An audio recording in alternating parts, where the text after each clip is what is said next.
Part 2. Some of this language.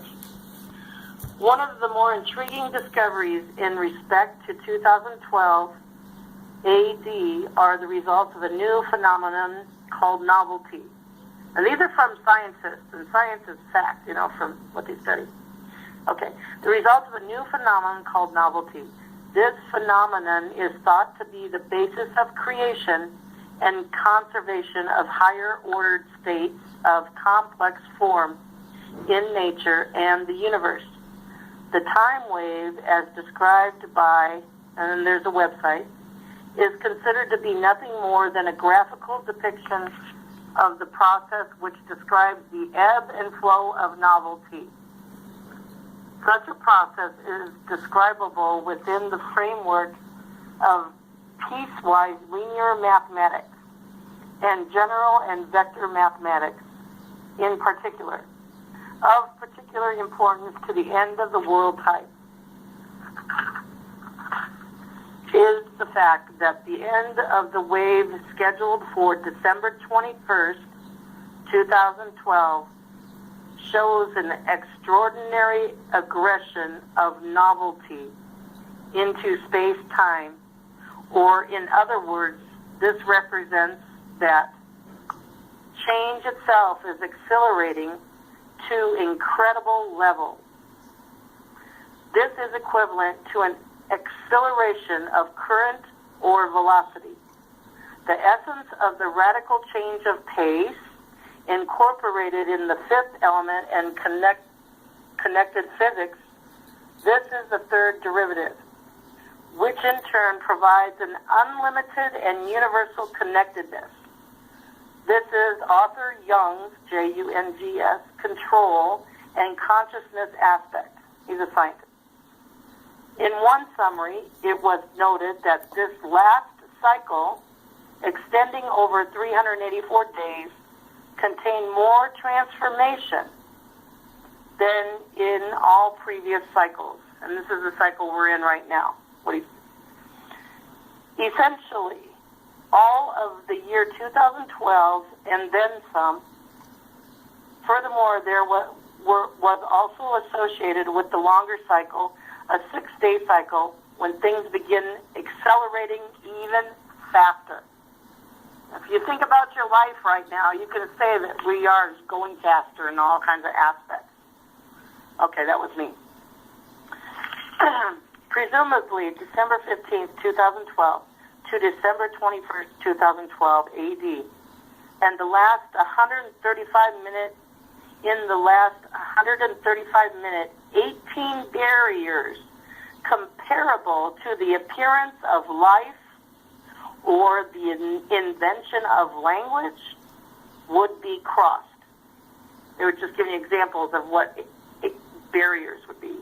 18 of them, guys. 18 would be crossed in the last 135 minutes of this cycle. 13 of which would occur in the last second. Now this is physics. Listen as a little child. It says you must become as a little child to enter the kingdom of heaven. That's me that added that.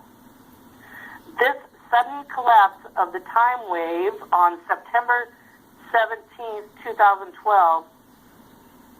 Now, the scientists did some thing and made time waves. They did mathematical things according to facts. And this time wave collapsed in September 17th, 2012. Like on a graph, it would go up, and then it would, boom, it went all the way to the bottom and started again. It just kind of tells you that we're entering a new time. So use this guide, everybody, as I read this article. From 2012, and that whole year is one cycle. But then 2013, the same cycle, even faster. 2014, the same cycle, even faster. 2015, the same cycle, even faster. And then all the way to 2017, where we are now, even faster speed. Name in simple terms, okay?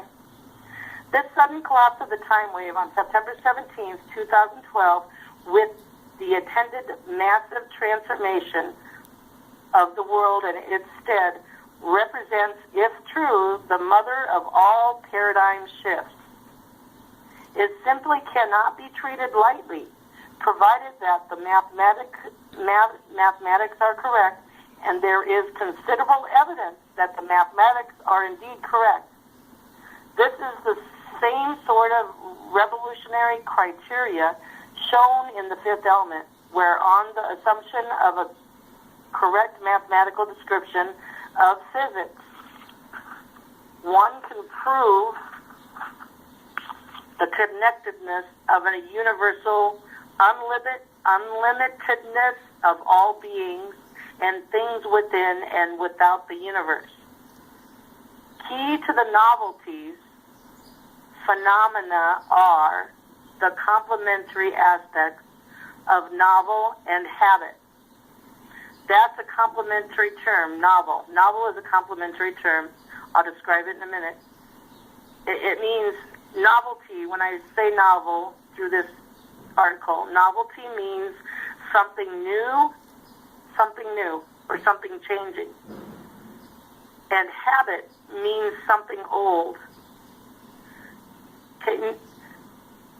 Aspects of novel and habit, new and revolutionary understanding, novelty, such as relativity or quantum physics, the flight of the Wright brothers, that's novelty, etc., describes novelty, occur in novelty trials or novelty distances, while wars and other habitual inspired events occur, in a sense, into habit.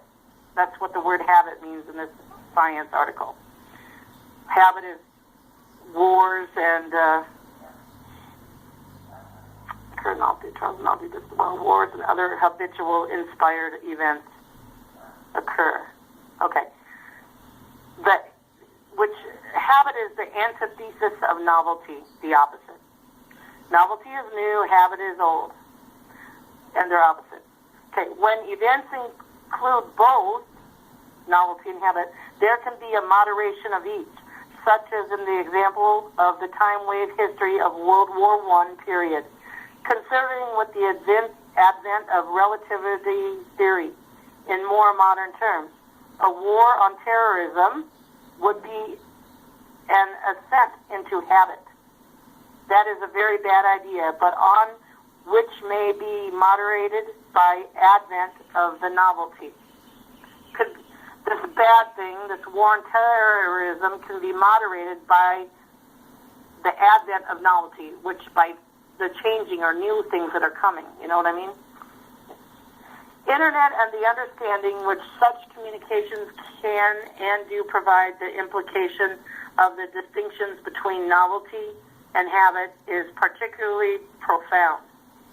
There is also contained within the phenomenon of novelty fundamental important cycles. That's our new stuff, changing what we're changing to. As in the harmony of the spheres, death and rebirth, and the flow of yin and yang energy. This seems to arise in the forward reverse exploration of biodirectional waves in everything from physics to philosophy and psychology. Chiliac equates, as a scientist, this to the shamanic journey, immersion, engagement, and return. Correspondence can also be found in science, fields of cosmology, astronomy, astrophysics, and quantum physics, the life cycles of emotion of heavenly bodies, quarks, and universes, the harmonic and holographic nature of light and wave mechanics, the cyclic transformation of matter to energy and energy to matter, the reflection of all natural phenomena and processes over the continuum of existence from the smallest scales up, the largest scales, but surely includes whatever process is occurring in the I Ching as well. The question is, are we clever and conscious enough to decipher and express it correctly and appropriately in this regard?